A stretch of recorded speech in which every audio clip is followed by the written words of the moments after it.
एक छोटे से गांव में सर्दी का मौसम अपने पूरे जौबन पर था। बर्फ की सफेद चादर ने हर चीज को ढक लिया था और ठंडी हवाएं दिल दहला रही थीं। इसी गांव में एक गधा रहता था जिसका नाम था ढोलू।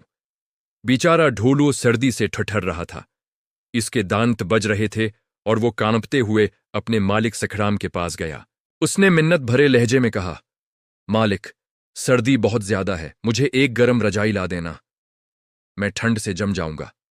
सखराम ने ढोलू की बात सुनी अनसुनी कर दी। वो बोला, अरे गुद्धे, गुधों को भला रजाइयों की क्या जरूरत, जाओ ये पुरानी गोदड़ी ओढ़ लो। सखराम ने एक फटी पुरानी मेली सी गोदड़ी ढोलू की तरफ फेंक दी। ढोलू का दिल टूट गया। उसे बहुत गुस्सा आया और उसने फैसला किया कि वो खुद अपनी रजाई खरीदेगा। उसने सोचा, मैं इतनी मेहनत करूंगा कि अपनी कमाई से सबसे अच्छी रजाई खरीद कर रहूंगा। अगले दिन से ढोलू ने पहले से भी ज्यादा मेहनत शुरू कर दी। वो सुबह सवीरे उठता और देर रात तक काम करता। वो गांव वालों का सामान एक जगह से दूसरी जगह पहुंचाता, खेतों में मदद करता और जो भी काम मिलता खुशी से करता। गांव वाले उसकी मेहनत से बहुत खुश थे और उसे अच्छे पैसे देते। ढोलू हर सिक्का एहतियात से अपनी बनाई हुई एक छोटी सी थैली में जमा करता रहा। वो हर रोज अपनी थैली को देखता और ख्वाब बनता कि जल्द ही उसके पास एक नर्म व गर्म रजाई होगी। कुछ हिफ्तों की सख्त मेहनत के बाद ढोलू ने काफी पैसे जमा कर लिए थे। उसकी खुशी का कोई ठिकाना नहीं था। वो अपनी थैली लेकर सीधा शहर के बाजार की तरफ चल पड़ा। बाजार में हर तरफ रौनक थी, रंग बरंगी दुकानें और लोगों का हुजूम। ढोलू एक दुकान पर गया जहां खूबसूरत रजाइयां लटक रही थीं। उसने एक सरख रंग की नर्म और मुलायम रजाई पसंद की। वो अभी दुकानदार से बात करने ही वाला था कि एक चालाक आदमी उसके पास आया। उसने ढोलू को बातों में लगाया, अरे दोस्त, तुम तो बड़े मेहनती लगते हो, क्या खरीदने आए हो? ढोलू ने मासूमियत से उसे अपनी सारी कहानी सुना दी और अपनी पैसों की थैली भी दिखा दी। वो आदमी बोला, वाह, तुमने तो बहुत पैसे जमा किए हैं, लेकिन इस दुकान से मत खरीदो, ये बहुत महंगा है। मैं तुम्हें एक ऐसी जगह ले जाता हूं जहां तुम्हें उससे भी अच्छी रजाई आधी कीमत में मिल जाएगी। ढोलू उसकी बातों में आ गया। वो आदमी उसे एक सुनसान गली में ले गया और अचानक उससे पैसों की थैली छीनकर भाग गया। ढोलू चीखता रह गया, मेरे पैसे, रोको, चोर, चोर! लेकिन वो आदमी नजरों से ओझल हो गया। ढोलू वहीं जमीन पर बैठकर रोने लगा।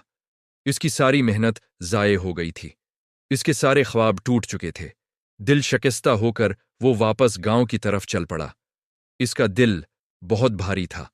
रास्ते में उसने देखा कि एक बूढ़ा किसान मुश्किल में है। इसकी सब्जियों से भरी टोकरी गिर गई थी और सारी सब्जियां कीचड़ में बिखर गई थीं। बूढ़ा किसान उन्हें उठाने की कोशिश कर रहा था, लेकिन उसकी कमर में दर्द था और वो ठीक से झुक भी नहीं पा रहा था। बहुत से लोग वहां से गुजर रहे थे, लेकिन किसी ने उसकी मदद नहीं की। ढोलू अपना गम भूलकर फौरन इस किसान के पास गया। उसने कहा, बाबा जी, आप परेशान न हों, मैं आपकी मदद करता हूं। ढोलू ने एक एक करके सारी सब्जियां उठाएं और उन्हें साफ करके वापस टोकरी में रखा। बूढ़े किसान की आंखों में आंसू आ गए। इसने ढोलू के सर पर हाथ फेरा और कहा, बेटा, तुम बहुत नेक हो। आजकल कौन किसी की मदद करता है? तुम्हारा बहुत शुक्रिया। किसान ने उसे बताया कि वो ऊन बेचने शहर जा रहा था। इसने अपनी गुठड़ी से ऊन का एक बड़ा और कीमती हिस्सा निकाला और ढोलू को देते हुए कहा, यह मेरी तरफ से तुम्हारी नेकी का इनाम है, उसे कबूल कर लो।